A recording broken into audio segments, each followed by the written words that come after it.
I want to talk about imagination and the way we use imagination in order to be here, be now, belong.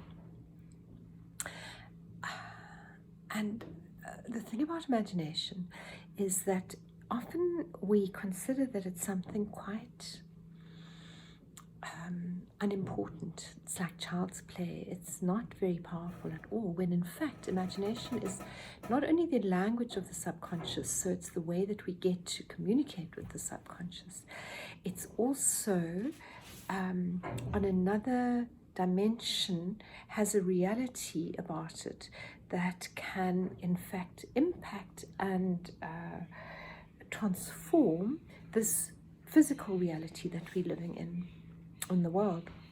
So if we consider that the world is multidimensional, or that our experience as conscious beings is one that includes multidimensional levels of reality, the imagination is one way to create specific experiences on other levels of reality that in fact then impact on this particular third dimensional experience of living in a human body on the earth.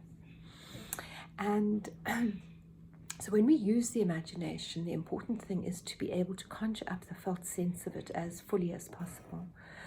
If, for example, you get to imagine what it's like to drink a cup of coffee, you imagine what temperature it is, you imagine what it smells like, you imagine what the cappuccino foam is like, if it's a cappuccino, you imagine how it's rich and creamy, if it's sweet or not sweet, you imagine holding the cup in your hand, sniffing it, you imagine taking that first sip, and imagine how it tastes in the mouth, and then how the after effect feels in your body. You imagine how it makes you feel, and you imagine how it satisfies you.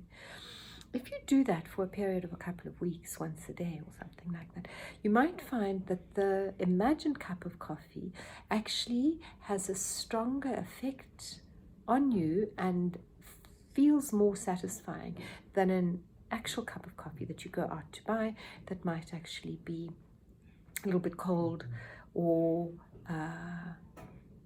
slightly burnt, or not quite as wonderful as that imagined cup of coffee. And so when we start working with the imagination, it's kind of the sense that the recognition perhaps that the body can't tell the difference between what it is that we experiencing as a felt sense within our imagination, or what we're experiencing as a felt sense when we're interacting with it on a physical level. So that's the way laughter yoga works, is that you start laughing even though you don't actually feel like laughing particularly. So you're making up the laughter. You're physically kind of doing this that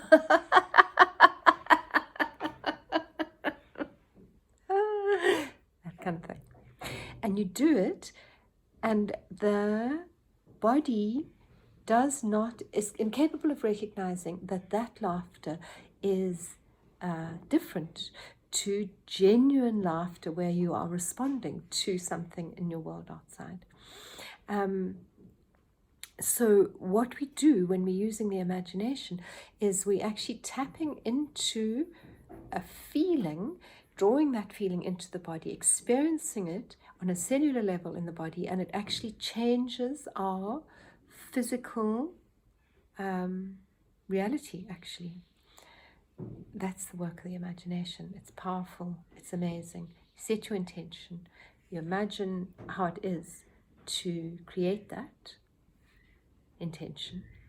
You draw that imagined felt sense, experience, through visual imageries, through sound, through taste, through smell, through feelings in the body, into the cells in the body that are wanting to receive that particular experience, imagined experience, and you allow it to do its work. Very powerful.